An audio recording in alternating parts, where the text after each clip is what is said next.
Hi, I'm Su-Hie TING. I'd like to share with you our paper on Bidayuh parentage and use of Bidayuh language. My colleague who is with me in this paper is Dr. Florence, who is a Bidayuh herself. Here is the abstract of our paper, and from this paper, we will show you that intermarriages, rural-urban migration, and higher education create conditions for a decreased role for the Bidayuh language among the Bidayuh people. And who are they? Well, the Bidayuh are the second largest indigenous group in Sarawak and accounts for 8% of the state population. They mostly live in the Bidayuh belt, that is in the Kuching and Serian districts of Sarawak. And there are 6 dialects of the Bidayuh with a lot of variations. So it is very difficult for the Bidayuh language to have a written language. Why is there a need to focus on Bidayuh parentage and Bidayuh language use? We know that there is language shift happening among many languages, and as mixed marriages has been identified as a factor that hastens the language shift among the Ibang in Sarawak, Indians in Malaysia, and groups in Aceh and Nigeria. The thing is, over the years, in Malaysia, statistics show that there is an increase in mixed marriages, especially involving women from minority groups. So what this means is that there will be more children with partial Bidayuh parentage. And if we compare the language use of Bidayuh with full and partial Bidayuh parentage, we will be able to understand how the parentage influences ethnic language use. Our study examines the use of Bidayuh language by the Bidayuh people with full and partial Bidayuh parentage. And there are 3 specific aspects we examine: the Bidayuh usage in everyday life, the proficiency in Bidayuh, and perception of effective ways to pass on Bidayuh to the young people. Full and half parentage is based on the participants' own definition in this study. This is the method of our study. The data came from 245 Bidayuh participants. We have balanced gender distribution, but most of them are in their 30s and 40s and highly educated. Since we are interested in half and a full Bidayuh parentage, let's look at the mixed marriage conditions. 20.8% of the participants are half Bidayuh and 79.2% are pure Bidayuh. And if we look at the 55.1% of the Bidayuh participants who are married, only 53.1% have Bidayuh spouse. The other 47% are married to other ethnic groups, and this will produce more children with partial Bidayuh parentage. We've come to the results of the study. Result number 1, Bidayuh as first language. In the questionnaire, we asked them, which language did you first speak as a child? Among the half Bidayuh participants, only 41.2% said yes to Bidayuh, but among the full Bidayuh participants, 88.7% said they learned Bidayuh as a first language.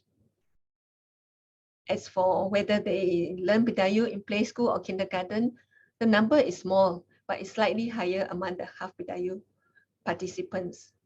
Perhaps because they thought that this is a way for them to learn their ethnic language if they didn't learn it at home. Next, second result, use of Bidayuh. In the questionnaire, we asked them, this week, how often have you spoken Bidayuh? Any variety? Among the half Bidayuh participants, 31.4% actually said they have not spoken any Bidayuh at all this week. And 39.2% speaks Bidayuh almost every day. But the percentage of those who speak Bidayuh almost every day is very high among the full Bidayuh participants. That is 74.2%. So here you can see a marked difference between the daily usage of the ethnic language by participants with full and half Bidayuh parentage. Third result on Bidayuh proficiency. We wanted to find out how proficient they are in the oral and spoken written skills in Bidayuh. You can see that among the half Bidayuh participants, the best skill is understanding conversations in Bidayuh. A mean score of 2.8 is just less than the midpoint of 3, which means it's slightly below average proficiency in understanding a conversation in Bidayuh. But the full Bidayuh participants have slightly above average ability to understand a conversation in Bidayuh. And they can also read books and articles in Bidayuh.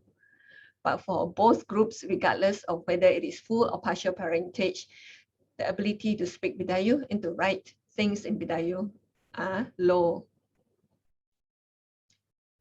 Fourth result on Malay and English proficiency.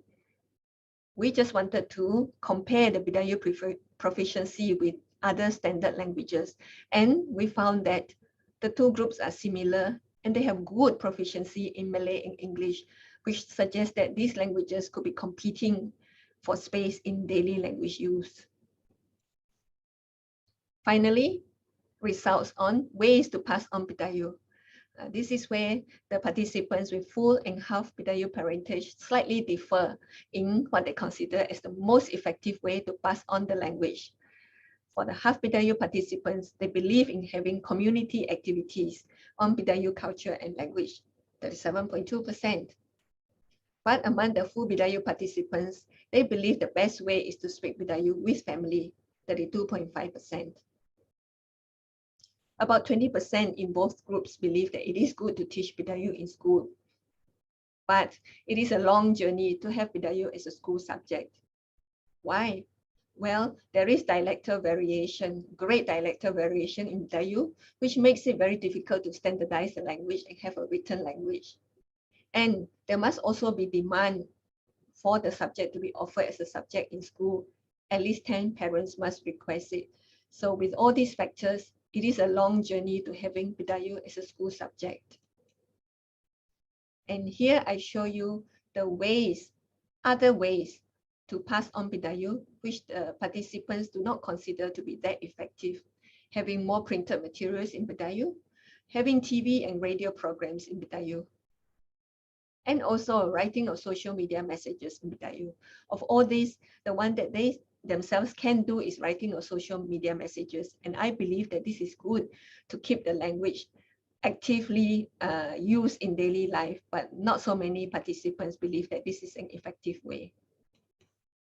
Finally, in conclusion, our study shows that Bidayuh parentage certainly influenced Bidayuh use and proficiency, and their beliefs in effective intergenerational transmission strategies. We also found that intermarriages lead to a decreased role of Bidayuh among the highly educated Bidayuh in urban areas. Based on the findings of Bidayuh and other indigenous and minority languages, language shift is almost a given. And sometimes there is the assumption that if there are positive attitudes, then there will be frequent use of the ethnic language. But studies in Sarawak have shown that there is no significant correlation between these two. And the meaning of this is this. It means that when we have community activities that promote Bidayuh culture and language, not necessarily that the young people will be interested. And even if they attend the events, it doesn't necessarily translate to more frequent use of Bidayuh in daily life. However, what the study has shown is that full or half Bidayuh parentage due to intermarriage influences language use. Of course, this is also an expected finding, but among the Bidayuh with half Bidayuh parentage, some actually exhibit language use patterns that are like those with full Bidayuh parentage. And this is an area for further investigation, especially their personal context, to discover the magic factors at work. Thank you.